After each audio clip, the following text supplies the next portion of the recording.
Halo teman horor, kembali lagi bersama saya Nimas Aurin. Kali ini saya akan membawakan cerita yang berjudul Kau Seberang Saidah oleh Mang Esot. Sebelum mulai ceritanya, jangan lupa like, comment, dan subscribe agar kalian tidak ketinggalan cerita selanjutnya. Oke, gak usah lama-lama lagi, mari kita mulai ke ceritanya.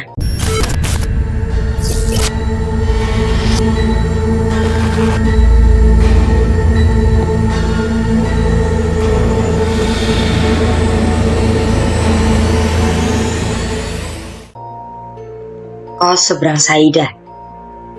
Aku Dani, seorang karyawan. 2 bulan yang lalu, adikku Yogi sempat hilang. Aku yakin, kejadian ini ada kaitannya dengan kamar kos yang aku sewa. Aku dan adikku menemukan lokasi kos itu di internet dengan harga murah, hanya 1 juta per bulan. Tapi fasilitasnya lengkap, ada AC dan kamar mandi di dalam. Jarang sekali di Jakarta ada kosan semurah itu. Saat itu, aku tidak curiga sedikit pun, dan kami sepakat menyewanya. Kamarnya berada di lantai 2, tepat di seberang Menara Saidah.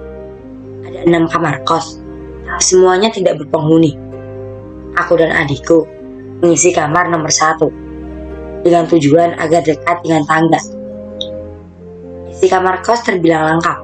Ada kasur, bantal, selimut, lemari, meja kerja, dan kompor. Dindingnya dicat warna putih dan masih bagus, seperti baru dicat beberapa bulan lalu. Kamar mandinya bersih dan harum. Walau tidak berpenghuni, kamar kos ini sepertinya terawat dengan baik. Malam pertama tinggal di kamar kos, aku dan Yogi merasa nyaman. Malam itu, kami main game online sampai tertidur.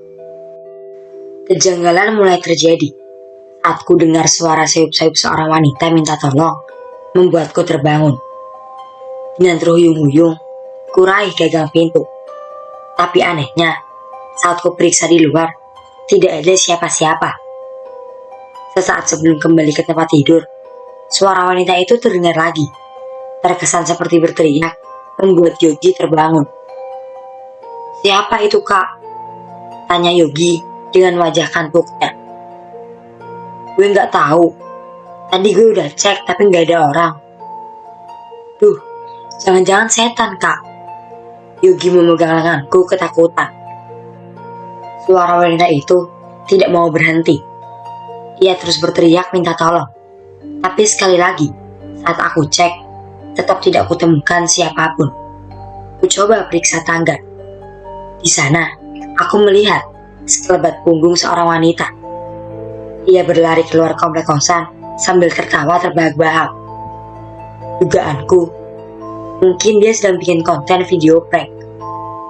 Brengsek, kayaknya kita dikerjain, Yok. Ya Tuhan, ini jam 12 malam. Ada aja orang yang iseng.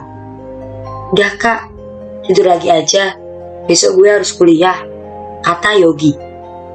Aku mengunci pintu dan mematikan lampu, mencoba tidur kembali. Beberapa saat kemudian, menguar aroma aneh di kamarku, seperti aroma daun pandan.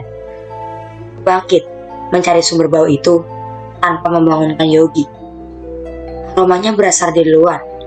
Lalu dengan penuh rasa penasaran, ku ikuti sumber aroma itu, mengarah ke beranda kamar nomor 6. Di sanalah kutemukan tumpukan daun pandan. Aneh, siapa malam-malam begini yang menaruh daun pandan di sini? Saat hendak kurai daun itu, tiba-tiba seseorang memanggilku. "Kakak," itu suara Yogi. Dia berdiri di halaman kosan sambil mendongak ke arahku. "Loh, kok lo bangun, Yok? Ngapain lo di bawah?" "Laper, Kak. Cari nasi goreng yuk," katanya. "Emang masih ada yang dagang malam-malam gini?" "Ya elah, banyak lah Kak. Ini kan Jakarta. Ayo sini turun." "Oke, sebentar. Kakak ambil uang dulu." Aku bergegas masuk ke kamar. Tapi betapa terkejutnya saat kutemukan Yogi masih tidur dengan pulas di atas kasur. Buru-buru kunci pintu dan mematikan lampu. Napasku terengah-engah. Keringat juga mulai bercucuran di dahiku. Sialnya, sosok yang menyerupai Yogi tetap memanggilku, mengajak makan. "Kak, ayo cepat turun." Suara itu lirih, namun terdengar ganjil. "Kak," suaranya semakin mendekat. Aku mendengar langkah kaki menaiki tangga. Semakin lama, semakin mendekat. Suaranya seolah menusuk-nusuk telingaku. Ku coba menutup kedua telinga serapat-rapatnya dengan telapak tangan sambil memejamkan mata. Tapi, perlahan suara itu hilang. Keesokan paginya, aku melihat Ibu Ratih, pemilik indekos, sedang mengisi token listrik kamar nomor 6. Ini aneh, kamar itu kosong, tapi kenapa token listriknya diisi? Dengan penuh rasa penasaran, aku mendekatinya. Penampilan Ibu Ratih sangat berbeda dengan perempuan kebanyakan di Jakarta. Ia selalu mengenakan rok batik dan baju kebaya. "Selamat pagi, Bu Ratih," sapaku. "Walah, selamat pagi, Nak. Dani mau berangkat kerja toh," sapanya dengan logat khas Jawa. "Iya nih, Bu." "Oh iya, Bu, saya mau tanya." "Iya, kenapa ya, Nak?" "Kamar nomor 6 kok listriknya diisi? Dan kenapa lampunya nyala terus ya, Bu? Kan kamarnya kosong." "Oh, anu Mas, penglaris saja, biar kosan Ibu cepat ada yang isi." "Oh begitu ya, Bu." "Oh ya, Bu, terakhir kali kosan ini ada yang nempatin kapan ya?" "Sekitar 6 bulan yang lalu, Nak Dani." "Emang kenapa ya, Nak?" "Oh enggak, Bu, saya nanya aja." Aku tersenyum seraya pamit. Jujur, saat itu aku masih belum puas mendengar jawaban Bu Ratih. Dengan hati masih penasaran, ku nyalakan mesin motorku, langsung tancap gas, berbaur dengan puluhan kendaraan lainnya di jalan Jakarta yang macet. Aku harus mengantarkan Yogi terlebih dahulu ke kampusnya, karena kami hanya punya satu motor. Di perjalanan, aku hanya diam dan tidak menceritakan keanehan semalam, karena Yogi sangat penakut. Nanti dia malah minta pindah kosan. Sesampainya di kampus, aku merogoh tas lalu memberinya uang saku. "Uang kembalian semalam masih ada kok, jadi lu gak usah ngasih gue uang jajan hari ini," ujarnya sambil membetulkan posisi kacamatanya. "Uang semalam?" Dahiku mengernyit. "Iya, semalam sekitar jam 3-an. Lo kan bangunin gue, nyuruh beli makanan. Uangnya 100.000, dan ini masih sisa banyak." "Oh, iya, lupa." Itu jelas bukan aku, dan sengaja aku mengiyakannya agar dia tidak berpikir yang aneh-aneh. Aku semakin yakin tidak cuma kami yang tinggal di kosan itu, tapi saat ini aku belum tahu siapa dia. Sampainya di kantor, aku masih memikirkan kejadian semalam. Apakah hal yang sama terjadi pada penghuni kamar kos sebelumnya? Jujur, aku tidak mau pindah dari kosan itu karena harganya yang murah dengan fasilitas cukup lengkap. Lokasinya pun tidak jauh dari tempatku bekerja. Lagi pula, kondisi ekonomiku di Jakarta masih pas-pasan. Yang harus aku lakukan adalah melawan mereka. Oh, bukan melawan. Mereka bukan musuh.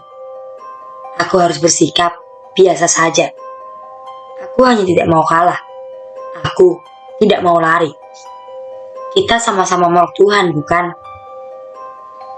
"Bro, ada request desain nih dari klien." Mario menepuk pundakku membuyarkan lamunan. Dia teman satu departemenku. "Oh, oke." Kurai secari kertas dari tangan Mario. Aku cek lembaran kertas itu. Ini maksudnya bikin 6 desain buat banner iklan ya? Tanya aku. Iya bro, bisa kan? Deadline-nya kapan? Dahiku mengernyit. Sore ini. Buset, kebiasaan banget ngasihnya dadakan. Iya, biasalah klien. Segera, aku refresh komputer dan mulai bekerja. Sementara Mario masih duduk di sebelahku. Lu udah dapet kosan?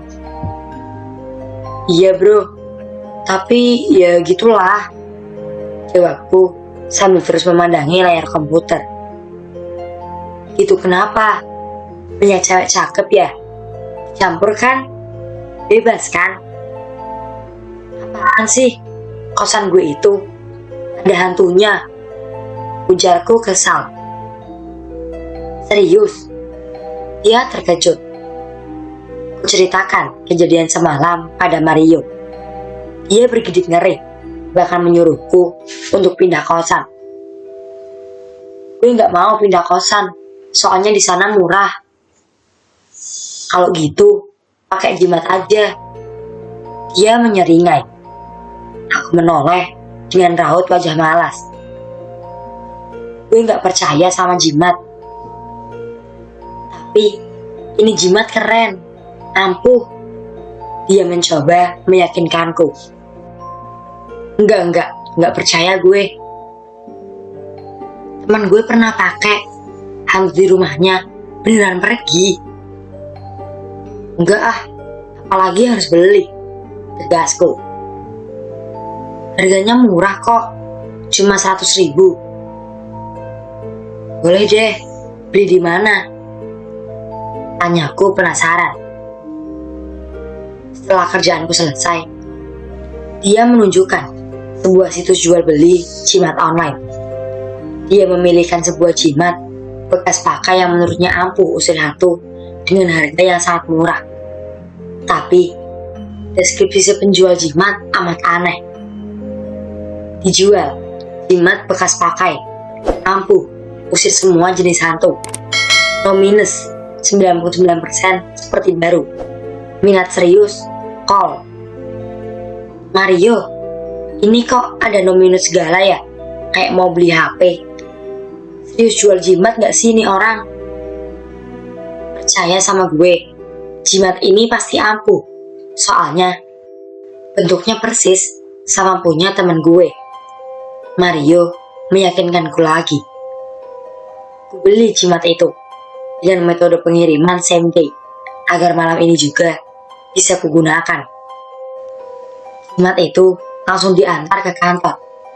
Bentuknya bulat, sebesar uang koin dan terbuat dari kayu. Entah kayu apa. Ada ukiran kalimat menggunakan bahasa Jawa kuno di permukaan jimatnya. Jimat itu juga dilengkapi dengan kertas panduan yang segera ku baca pelan-pelan. Panduan yang aneh. Di sana tertulis tata cara penggunaan dan sebuah pesan singkat bertuliskan, simpanlah di tempat yang sejuk. Jujur, aku ragu dengan jimat itu. Tapi apa salahnya dicoba? Jam 9 malam, Yogi masih sibuk dengan tugas kuliahnya. Sementara aku membaca ulang cara pemakaian jimat itu. Menurut kertas panduan, benda itu harus diselupkan ke dalam air terlebih dahulu, lalu diletakkan di sudut kamar. Maka sebelum tidur, kuletakkan jimat itu di sudut kamar dekat pintu. Apaan itu? Tanya Yogi. Jimat, gue jaga-jaga. Tuh kan, gue bilang apa? Kayaknya lo tahu kalau kosan ini. Bus, udah tidur lo. Gak ada apa-apa di kosan ini. Jimat ini gue jaga-jaga aja. Yogi meraih gelas dan menuangkan air dari dispenser. Dia mengerutkan dahinya. Kok lo gak sadar sih? Ini galon air baru kemarin kita isi, kok airnya tinggal setengah begini. Cepet banget habisnya. Segera periksa isi galon itu dan benar-benar tidak masuk akal. Airnya cepat sekali berkurang. Oh, itu waktu pagi pas lo masih tidur. Ibu kosan minta air minum, soalnya di rumah beliau kehabisan air, jadi gue kasih ke dia. Yogi terdiam, seperti sedang mencerna baik-baik penjelasanku yang tidak masuk akal. Tetapi untungnya, dia masih menerima penjelasanku. Dia kemudian tidur dengan nyenyak. Sedangkan aku sama sekali tidak bisa tidur. Kantuk tidak kunjung datang. Padahal aku sudah mengubah beberapa kali posisi tidurku, tapi tetap saja gagal. Mataku tetap tidak mau terpejam. Beberapa saat kemudian, aku mendengar suara benda bergetar dari sudut kamar dekat pintu. Tidak salah lagi, itu suara yang timbul dari jimatku.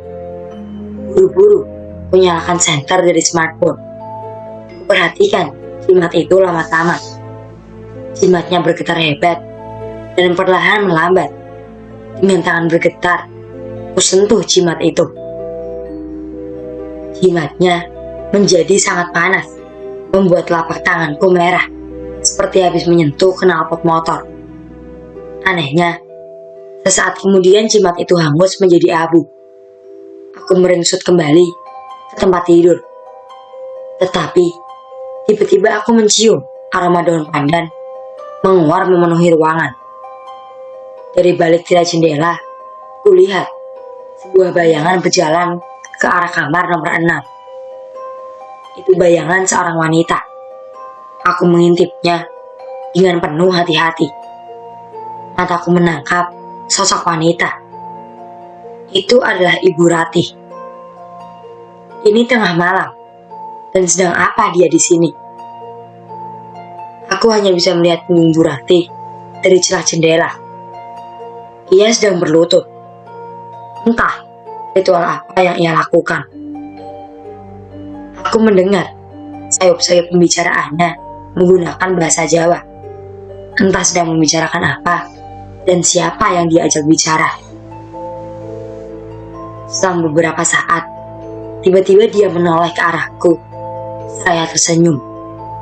Tapi senyum yang dingin membuatku bergidik dan terkejut. Aku beranjak. Segera benamkan tubuhku ke kasur. Dan lagi-lagi terdengar suara derap langkah menuju kamarku. Semakin mendekat, semakin berat. Nak Deni, ia memanggilku sambil terus mendekat. Aku tidak menjawab dan tetap bergeming. Lain kali jangan bawa jimat lagi ya, katanya, masih dengan nada yang ramah.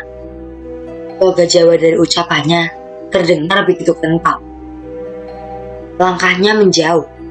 Sepertinya Bu Ratih sudah pergi. Segera aku cek beranda kamar kos nomor 6. Aroma daun pandan itu masih ada. Tapi tidak kutemukan satu lembar pun daun itu. Sesaat sebelum aku kembali ke kamar, mataku menangkap seorang perempuan berpiyama ungu tengah berdiri di halaman gedung kosan. Ekspresi wajahnya datar, rambutnya sebahu dibiarkan tergerai. Ia tampak tidak mengenakan alas kaki. Perempuan itu mendongak dan menatap tajam ke arahku. Tidak salah lagi, pasti dia perempuan yang meminta tolong semalam. Tapi siapa sebenarnya perempuan itu? Kenapa dia ada di sini? Dia masih berdiri menatapku dan ekspresi wajah datar. Dari wajahnya, aku perkirakan dia berumur kisaran baru 18 atau 19 tahun. Setelah beberapa menit, tiba-tiba dia balik badan dan lari begitu saja ke arah Menara Saidah. Aku harus mencari tahu siapa wanita itu, gumamku. Hari berikutnya, sepulang kantor, aku bertemu dengan perempuan itu di emperan toko yang sudah tutup di dekat Menara Saidah. Ia sedang makan nasi bungkus. Sepertinya perempuan itu merupakan seorang tunawisma alias gelandangan. Kuparkirkan motor dan segera menghampirinya. Hai, semalam kamu ke kosan aku ya? Tidak ada jawaban. Dia tetap sibuk makan dengan lahap. Tatap matanya kosong. Aku Dani, anak kosnya Bu Ratih. Kamu dari mana? Tanyaku lagi. Mas, dia itu orang gila. Nggak akan nyambung kalau diajak ngomong. Tiba-tiba, ada seseorang yang menegurku. Aku menoleh ke kanan. Ternyata, tukang jamu gendong. Dia mendekat kepadaku. Mau jamu nggak, Mas? Oh, boleh deh. Ditodong seperti itu, membuatku enggan untuk menolak. Dia udah lumayan lama tinggal di emperan toko ini, Mas. Saya yang suka ngasih dia makan sama pakaian baru. Soalnya, dulu ibunya adalah teman saya, penjual jamu gendong juga. Tanpa diminta, tukang jamu itu bercerita sendiri. Tangannya begitu cekatan, meracik jamu untukku. Oh, begitu ya, Mbak. Siapa namanya ya, Mbak? Raina, Mas. Jawabnya, sembari menyodorkan segelas jamu. Raina dan ibunya adalah perantauan dari Jawa Timur. Mereka dulu ngekos di sekitaran sini, Mas. Begitu ya, Mbak? Timpalku sambil meminum jamu. Aku mengerutkan wajah, menahan rasa pahit. Segera, tukang jamu itu menyodorkan air perasan jeruk. Terus ibunya kemana sekarang, Mbak? Nah, itu Mas. Sampai sekarang, saya nggak tahu kemana ibunya. Tiba-tiba hilang gitu aja. Sampai-sampai Raina stres nyari-nyari ibunya. Aku terdiam sejenak, bertanya-tanya, apakah Raina pernah tinggal di kosnya Bu Ratih? Kulihat, Raina sudah selesai menyantap makanannya. Ia menggigit ujung plastik berisi air teh, lalu meminumnya perlahan. Dia sesekali mencuri pandang arahku dengan ragu-ragu. Ada sedikit ketakutan terlihat di raut wajahnya. Setelah selesai membayar jamu, aku langsung pamit pulang. Aku akan menanyakan perihal Raina ke Bu Ratih. Semoga saja dia dapat memberi informasi lebih lanjut tentang wanita itu. Dan cerita tentang kos seberang Saidah pun bersambung. Bagi kalian yang masih penasaran lanjutan ceritanya, jangan lupa tonton Kos Seberang Saidah di part selanjutnya.